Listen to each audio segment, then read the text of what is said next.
पूरी दुनिया का दर्द समेटकर जब खुदा को ये समझ में नहीं आ रहा था कि इस दर्द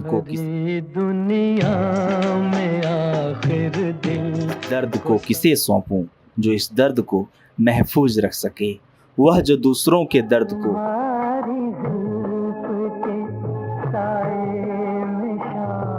को हर सके, बांट सके और दुखी लोगों को कुछ देर के लिए सुकून पहुंचा सके, जो दूसरों के चेहरे पर हंसी ला सके, देश की हिफाजत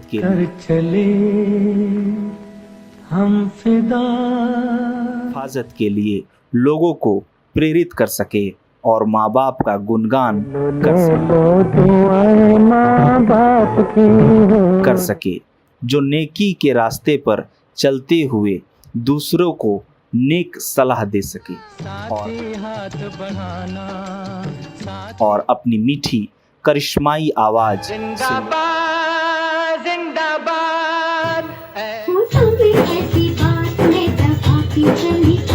से लोगों को दीवाना बना सके। ऐसे में उनकी नज़र अचानक कोटला सुल्तानपुर सिंह के उस 7 साल के बच्चे पर पड़ी, जो कि एक फकीर के पीछे पीछे जा रहा था। यह रोज का किस्सा था। फकीर गाता और वह बच्चा भी पीछे पीछे जाता और उस फकीर के गीतों को गुनगुनाता। फकीर गाता और वह नन्हा गायक उसकी नकल करता। भगवान ने देखा कि उस बच्चे के रोने में भी एक कशिश थी। हंसता तो बहारे फूल बरसने लगते। बहारों फूल बरसाओ मेरा। उन्होंने महसूस किया कि यह खुदा का नेक बंदा है और यही शख्स न केवल इस बोझ को ढो सकता है बल्कि दूसरों के गमों को भी हर सकता है। गम उठाने के लिए मैं तो जिया। बस क्या था, भगवान ने उस बच्चे की आवाज में उस दर्द दिल दर्द जिगर को मिला दिया। रफ़ी साहब की आवाज की कशिश सिर्फ रफ़ी साहब की आवाज में ही महसूस होगी। धीरे धीरे वो बच्चा बड़ा हुआ और एक दिन वह बच्चा मोहम्मद रफ़ी के नाम से मशहूर हो गया।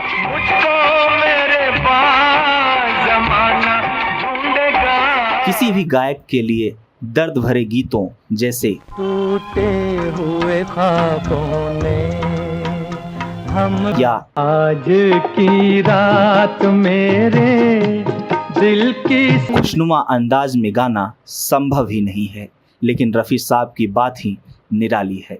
दरअसल 1950 के बाद राग रागनियों से खेलना मधुबन में राधिका नाचे रंग और नूर की बारात से मिल गए हो तो ये जो वादा किया वो निभाना पड़े। वादियाँ मेरा दामन चले थे साथ मिलके। उनके लिए नई बात नहीं थी। उनके लिए 50 और 60 के दशक में इस तरह का गायन एक तरह का खेल हो गया था। दौलत चम चम का ईश्वर ने उन्हें बेस्ट वॉइस क्वालिटी और क्रिस्टल क्लियर सुर बतौर पैदाइशी तोहफे में दे रखी थी। शास्त्रीय गायन में देखे तूने बंसरी चूड़ा मधुबन में राधिका नाचे। गायन में भी वे निपुण थे। शायद यही वजह है कि वह कोई भी गाना आसानी से गा लेते थे, चाहे वो हाई स्केल का गीत हो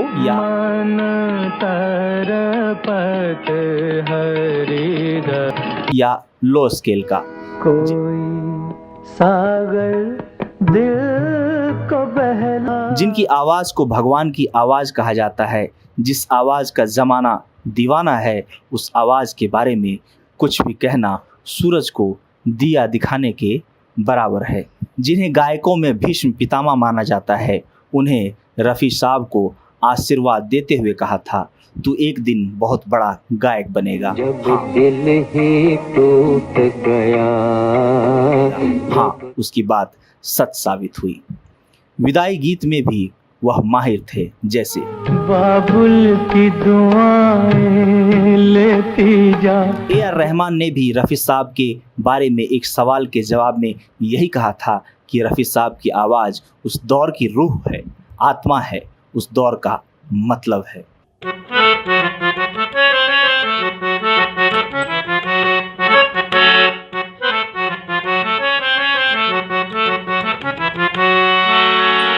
पचास, 60 और 70 का दशक, इस दौर में हमारे दिमाग में रफ़ी साहब की आवाज़ जब भजन के रूप में गूंजती है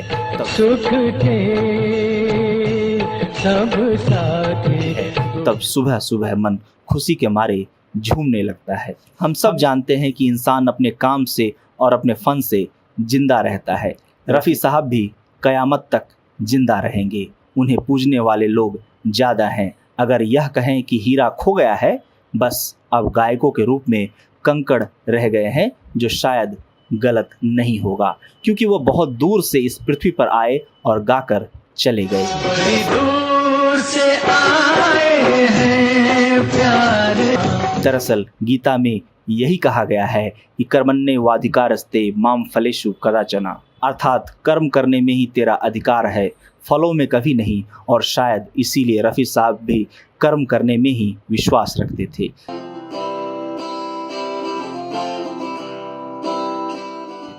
रात में भी यदि उन्हें रिकॉर्डिंग के लिए बुलाया जाता तो वे कभी किसी को मना नहीं करते थे। और कर्म के इसी सिद्धांत पर जब वे चलते तो उनसे इसी तरह के गीत गवाए जाते। जहाँ डाल डाल पर सोने की चिड़िया कर। रफ़ी साहब की तारीफ तो सब करते हैं, लेकिन उन्हें भारत रत्न दिलाने की मुहिम कोई नहीं छेड़ता। ऐसे में हम सभी रफ़ियन का, यानी रफ़ी साहब के भक्तों का यही परम कर्तव्य बन जाता है कि हम सब मिलकर एक मिशन के तहत भारत सरकार, खासकर राष्ट्रपति और मोदी जी को पत्र लिखें कि रफ़ी साहब को भारत रत्न से नवाजा जाए। दरअसल मेरी समझ से यह रफ़ी साहब के चाहने वालों के लिए सच्ची श्रद्धांजलि होगी। हम सब रफ़ियन उन्हें भारत रत्न दिलवाने के लिए इंतजार करेंगे कयामत तक। हम इंतजार करेंगे तेरा।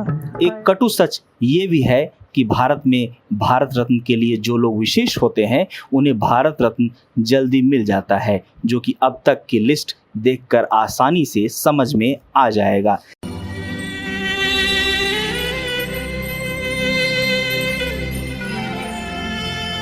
इसलिए मेरा मानना है कि यही हैं सुर के सरताज और सुर सम्राट मोहम्मद रफ़ी साहब को भारत रत्न मिलना ही चाहिए। रफ़ी साहब की आवाज़ आवामी अमानत है और मैं निर्मलेंदु खुशनसीब हूँ कि मैं रफ़ी साहब सर की शख्सियत पर किताब लिखने की गुस्ताखी कर चुका हूँ। यह किताब लगभग 2400 पेज की है, इसलिए आप सबको थोड़ा और इंतज़ार करना होगा, बस थोड़ा और इंतज़ार।